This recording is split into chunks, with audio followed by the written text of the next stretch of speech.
Hello and welcome to the special live stream of Demystifying Virtual Events. I'm your host, Sal Camardo with Meetup Event.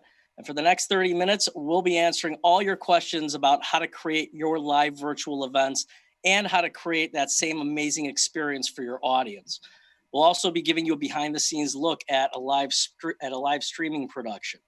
Joining me today is our rock star panel, Mr. Todd Cassidy, CEO at Mainline AV International. Todd has 20 years of experience in the live meeting industry space, specializing in AV production, simultaneous interpretation services, set design, and video streaming solutions. He also makes a mean blueberry muffin, although I must say the whiskey-soaked berries were a bit much. Brandon Yenser, executive producer at Sky9 LLC. When he's not wrestling grizzly bears with his bare hands in the wild, Brandon has 15 years of experience in system design and integration, directing and producing creative content, as well as live broadcasting. And last but not least, that handsome gentleman at the end, Mr. Eric Miller, project manager at Mainline AV International. Eric has 10 years of experience in live events and 8 years of experience in video post-production services. He also has 5 years as a professional disposable mask model. So he's been really busy lately. Thanks for joining us today. Let's start off. Let's jump into the first question. Our first question, and this is actually a pretty common question that I get here, but I wanted your input on this as well. Essentially, how do you start with the planning process of a virtual event? I get a lot of people that right away they want to talk about software, they want to talk about technology, but I usually tell them that that's usually something that follows, that there's other ways there's other important parts to factor for. Eric, let's start off with you. What do you usually recommend to your customers or to non-customers as well on how to really start kind of kicking off their plans for a virtual event? Well, the first thing we always say is, if you are switching to a virtual event from a live event, take a look at your agenda. And from there, figure out what you can map over into virtual, because some things won't transfer. But really start at your agenda.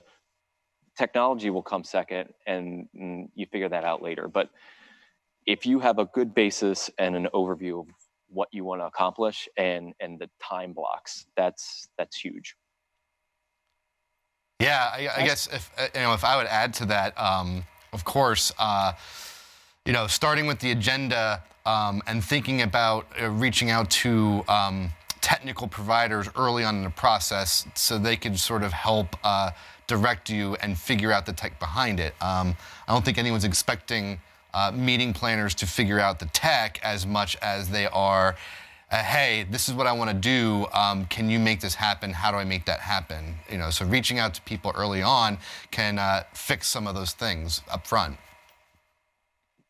Excellent. Now, just to clarify, when you say tech provider, because, there's kind of this really blurred line between like event app companies versus AV companies right now. And kind of this big, I'd like to say a lot of people promising the magic silver bullet, for lack of better terms. Can we just clarify real quickly what you mean by technology provider?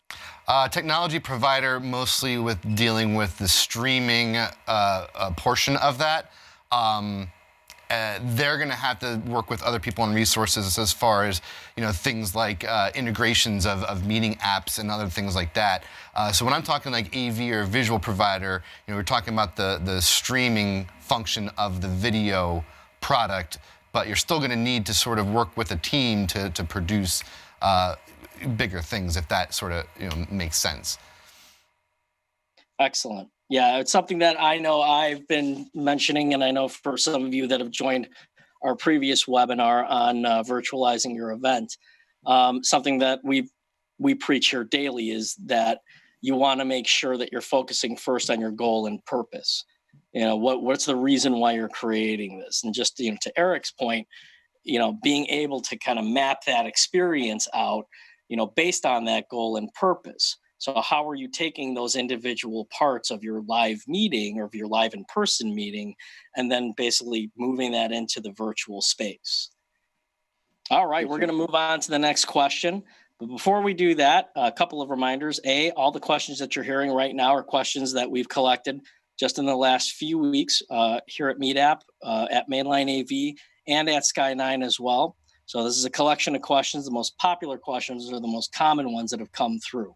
If you do have any questions, feel free to download the Event Concept by MeetApp app in either the iOS App Store or in the Google Play Store and join the event. All you have to do is download it. And then once you see that select event screen, click on the Demystifying Virtual Events and join the event. You'll be able to go to the dialogue section and submit your questions there. We'll get those live questions immediately, and then we'll start answering questions as soon as we get them. Now, this next question, I'm going to actually pass this question off to Todd. How much control and engagement do you want the attendees to have, and how do you direct the focus of the attendees? That's a great question. I think now more than ever, we're in a position where attendee engagement is paramount. We've said it, and everyone's seeing it. The distractions right now at home are impossible, and I think we're all kind of missing that. Our four-walled, windowless meeting room spaces. It was an easy environment to control and focus people. So I think what Sal and the folks at MeetApp have delivered to us today is a complete game changer, and I'm really excited to see it in action. But I really do believe, quite simply, that you don't want to bombard your attendees with too much information, but you do want to engage them in a meaningful way that'll keep them focused. Through polling, gamification, all these things that the app is offering us. It's a great way to garner their attention. And remember, while you're using that, it's not only keeping them focused, but it's also a valuable tool for the planners and the clients to use to gain information. We've talked about it a bunch too, and I think we've all seen, kind of the talking head with the slide look, and we really want to get away from that and be creative and give people a different way to look at these meetings. Awesome. Let's take the next question. And this one, actually, I'm going to open this up to everyone on the panel because it is a really good question. I've been getting this a lot, and I feel like everyone on the panel can kind of give their 2 cents in. Question is, I'm in charge of all of our sponsors and exhibitors. How do you recommend we keep them happy? We need them to stay with us. We run multiple live conferences per year.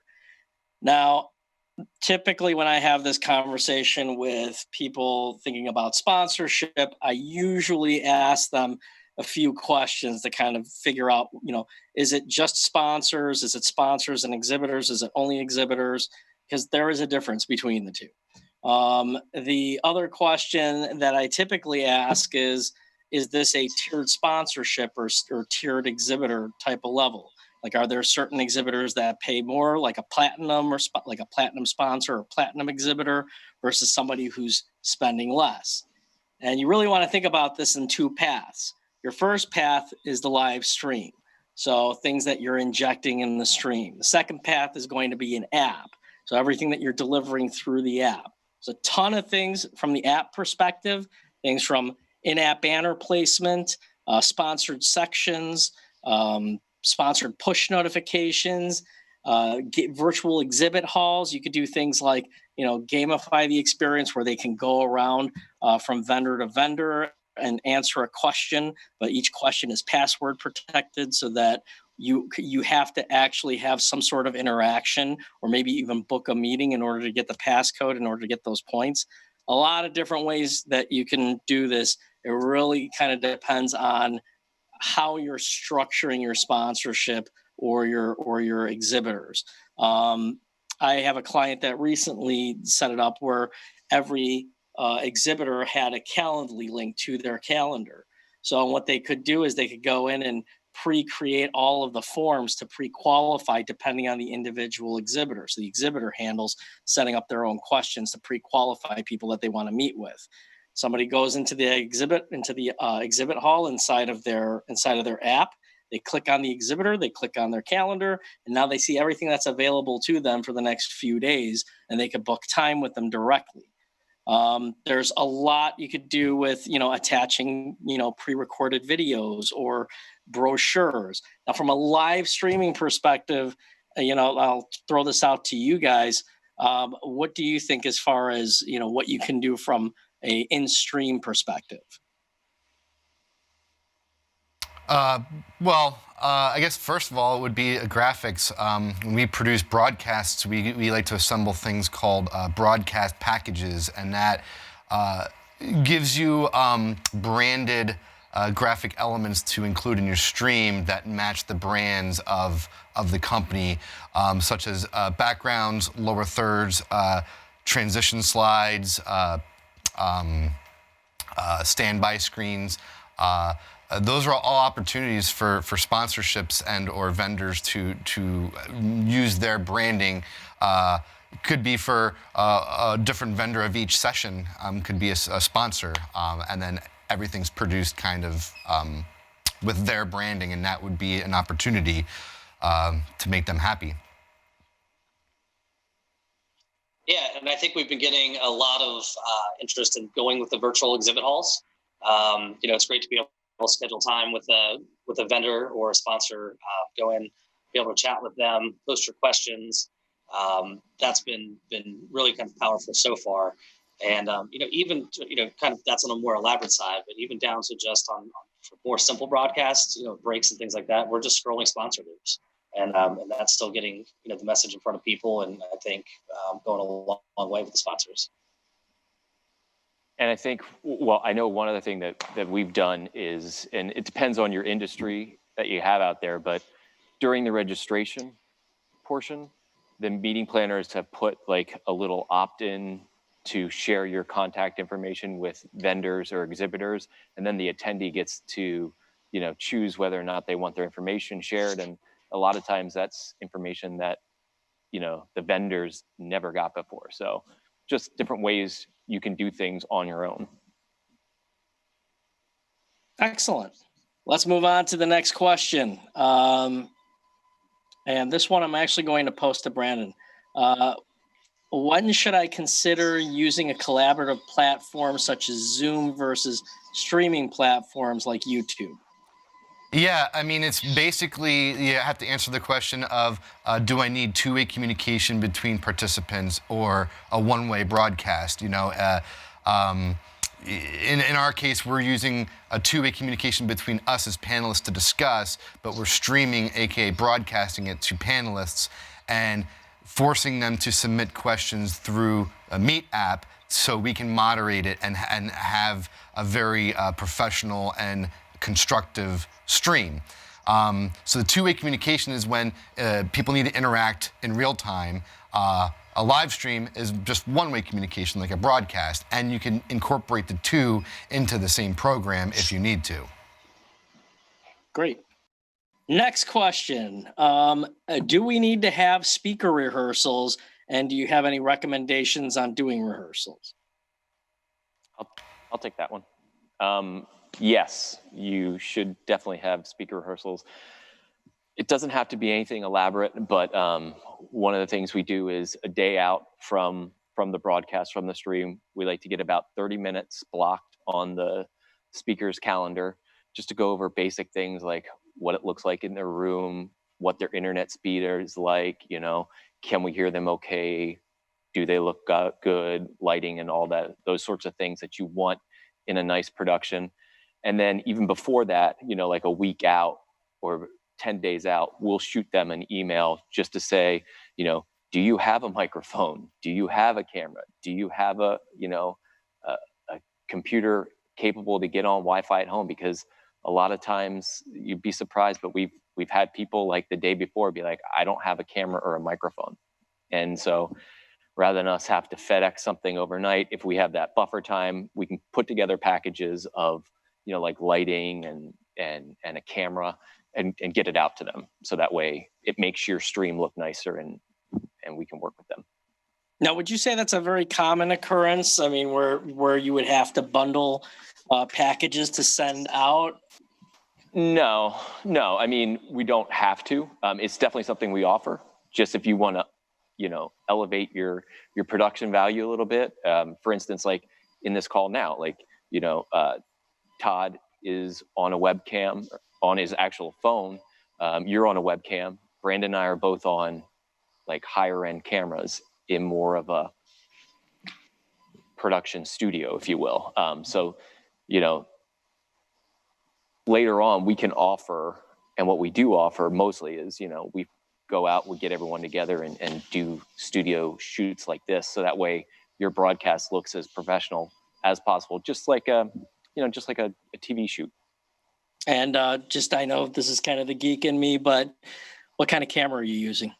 It's nothing fancy because ultimately it all gets dumbed down to about 1080. But so this is just a 1080p camera, Canon XF 200.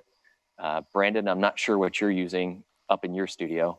I have a Panasonic DVX 200. It's a 4K camera.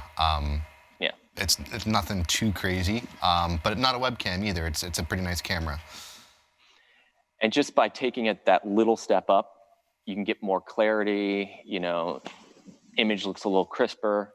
So that way, when you do go out on these streams, you're presenting your best foot forward. But of course, that's, who knows when we'll be able to get together, but that'll be, I think, coming down the line. I hope coming down the line soon. Great.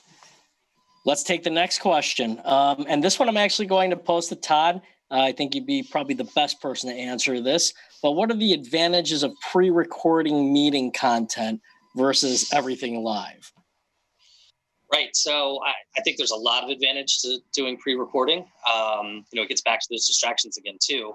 With the pre-recording, we can get rid of the barking dog or the crying child with a few presses of a button. But the reality is that we can come up with a much more finished product at the end. That you can do. Going live obviously can be difficult and poses its challenges.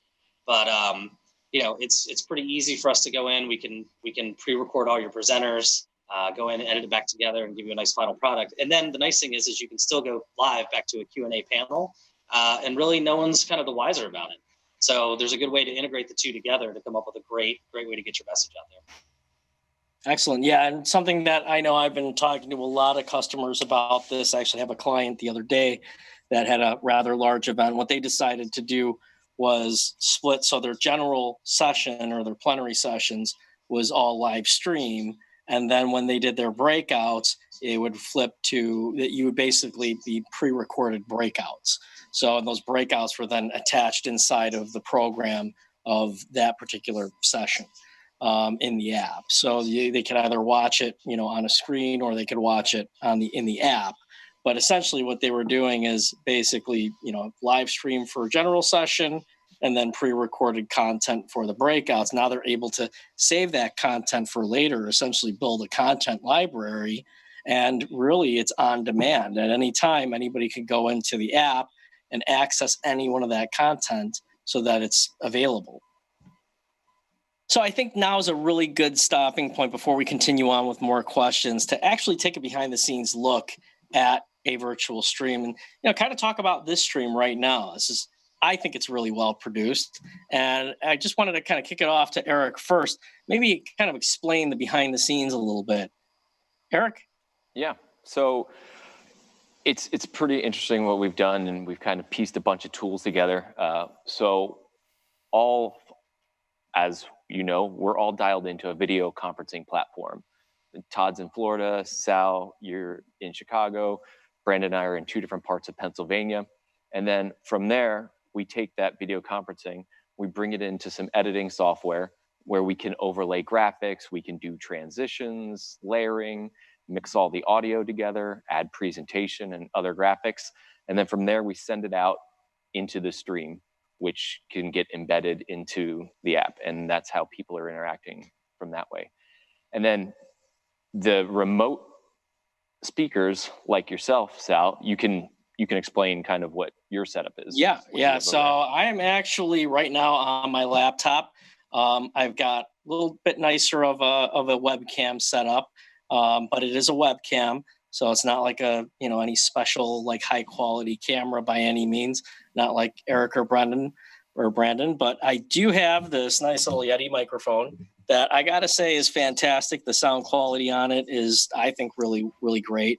This particular line here, the blue line, is really popular with podcasters.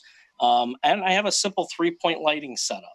I actually have, one light set up, an umbrella light on my left here, just to kind of, fill the room up or fill the subject up, which is myself. I have a second light that's pointing on this angle as a fill light. And then I have a backlight set up to kind of separate me from the background. There are no other lights on in the room. It's literally just these three lights. And that's kind of a standard setup. And now, obviously, you're not going to, not everyone's going to have access to lights, but, Eric, you could probably talk about this a little bit more. I mean, I know you guys send out, rigs, sometimes lighting rigs to speakers. So that might be an option for some people. But, in a lot of cases, if you have a lot of natural light, unfortunately, I don't. But if you do have if you're in an area with a lot of natural light, a lot of that's going to translate well through the camera. Brandon, I know that I would like to talk a little bit about, actually, before I jump to Brandon, Todd, can you explain your setup? Because you're actually using a phone, aren't you? I am, yeah. So we wanted to kind of show the difference of something you could use that you obviously already have. So I just have a small tripod with I've got a Samsung Galaxy Note 10. So you can see the image quality from it's a little bit better. I think the resolution's better than the built-in webcam on my computer. And then from there, I'm also just using kind of a small USB microphone, which I think cuts out a lot of the ambient noise in the room. But I happen to be fortunate because I'm in Florida and I have lots of sunlight. So it's pretty bright in here and not having issues on that side. Yeah, I'm in Chicago, so I don't get those pleasures. So, Brandon, let's talk a little bit about kind of the master hub, the place where everything comes in. So now you have all these speakers in different locations and a host, maybe 2 or 3 or 4 or 5 speakers, whatever the case is. And all this video footage is coming right back into essentially where you're at, which is, the AV hub, for lack of better terms. Your streaming home. Can you talk a little bit about that? Yeah, sure. So a little bit behind the scenes, I can actually pull up a shot for everyone here of everything kind of being produced live and remote. So we are all away from each other, and basically I'm using the conferencing platform to bring in each person on individual channels on our fly pack, which contains the switcher and all the gear that we need for streaming and whatnot. And then I manipulate it by having each person full screen or by using multi-viewers to put up these sort of the fantastic split screen that we use quite often here. So when you do something like this, you can scale things from any number of participants and actually produce the stream as if it were sort of like a broadcast or a TV show. There's no reason that you could not use professional broadcasting principles when everyone is remote like we are now, if that makes any sense to you. Yeah, no, it makes a lot of sense. And actually, if you mind holding on this particular frame, I just want to kind of explore this a little bit more because I know I have a lot of conversations with customers and non-customers alike, just about, really kind of thinking through the setup of this page, because you have a lot of real estate that you can work with, but at the same time, you don't want to overload and you don't want to end up to the point where you have like a million panels going on at the same time. You kind of end up with screen fatigue at that point, we like to call it. But there's a lot of opportunities on this page to be able to, promote sponsors or be able to, insert additional information, kind of like, Nightline, where somebody's sitting there and you have the graphic popping up next to them. You know what I mean? Exactly. Or the agenda coming up next things, Absolutely. Bringing that to them while they're watching the screen gets their eyes moving a little bit, and it certainly helps out tremendously. Yeah. Or even a 15-second ad, like almost like a commercial during a TV program, like a 15-second clip in between speakers that shows off, your highest paid sponsor or your highest paid exhibitor. To be able to give them that valuable in-stream and impression where everyone's watching. So leading up maybe into, it's kind of like think of it like the Super Bowl. Obviously an ad during the Super Bowl is the most expensive because the most amount of people are watching it.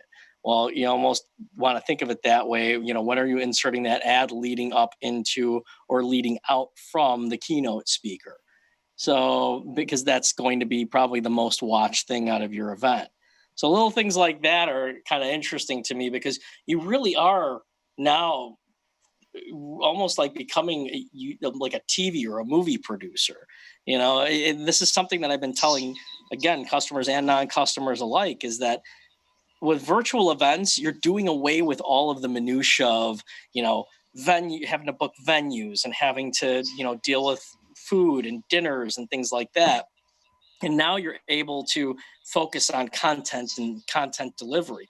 How do you kind of step it up a game?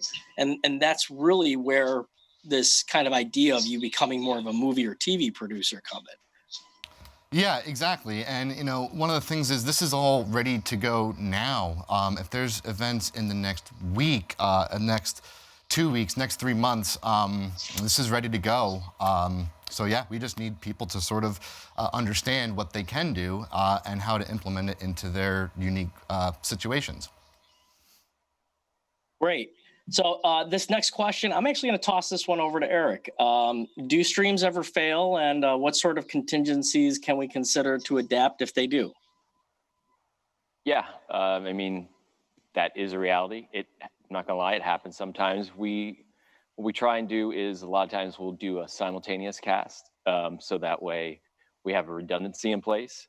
And let's say if your remote presenter for some reason loses their connection, one of the ways we like to keep people close by is we make sure that they have a phone with them, and that we have an audio bridge to get them back in. So worst case scenario, we can at least hear their audio for their presentation.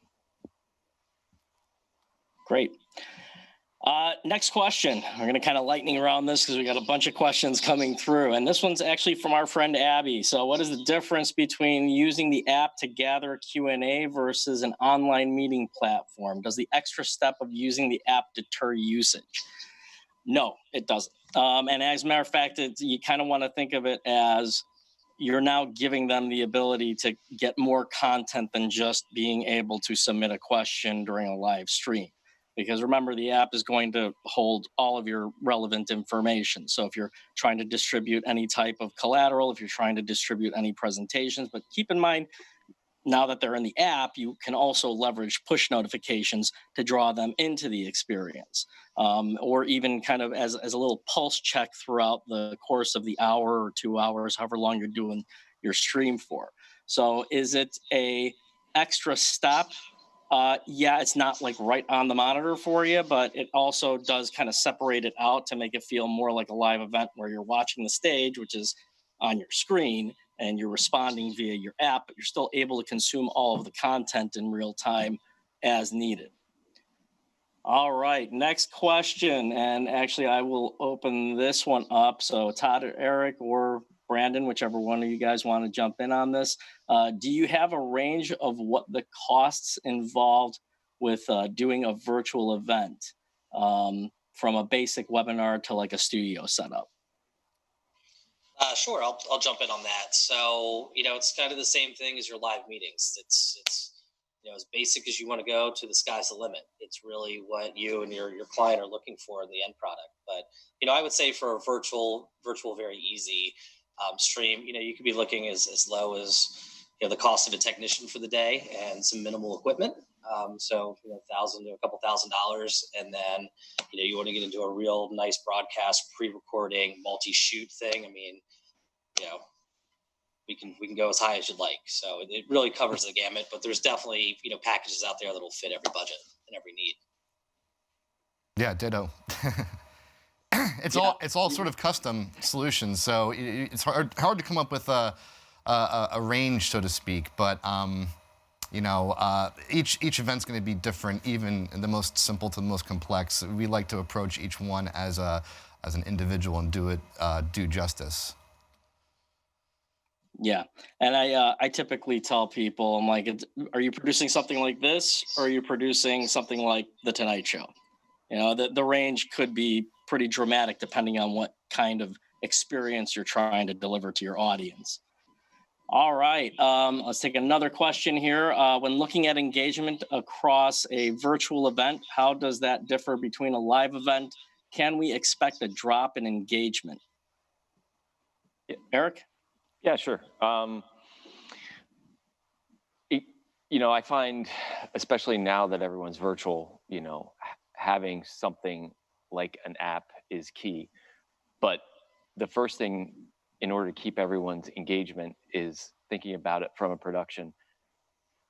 You're not going to keep everyone's attention for 8 hours. That's just not going to happen. It's not realistic. So looking at your content, like I said before, and whittling it down to really key things to keep everyone thinking and engaged. So it's maybe taking your meeting that was 8 hours and taking it down to 4, and maybe taking that 4 2 times, like a bi-weekly seminar or something along those lines. And that way your attendees can digest it a little bit better, and you can stay in front of them more often too. So it's kind of like a double-edged sword. You can win both ways. Excellent. Yeah, and one thing that I'll typically tell people is, have you ever sat through an 8-hour movie? That's basically the way you need to think about these virtual events. Yeah. And plus, with the app, obviously you have a channel to be able to kind of bring them back from like breaks. Obviously, you're going to want to put in breaks or transitions from one chunk of the virtual event to the other, and the app kind of helps kind of mesh everything together, as well as a good host. If you have a good host during any type of live streaming event, obviously it's going to create more of a consistent flow throughout the whole thing. Let's see here.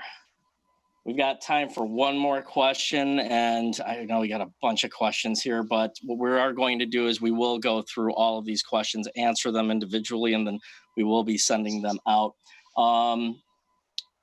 What are your thoughts on how the virtual and live streaming or live meeting world will be transformed as we move forward? So essentially, how do you think the virtual and live meeting space is going to be transformed in the next coming month, 2 months, 6 months, year? Right. So, sorry, I'll No, go ahead. You go. Yeah, I think we're all going to come to pretty much a consensus on this one, but we have a lot of unknowns right now. Unfortunately, our industry was kind of the first one to feel the effects of this, and we might be kind of the last to come out of it. So I think for the time being, we need to be ready to have kind of a hybrid between these two worlds.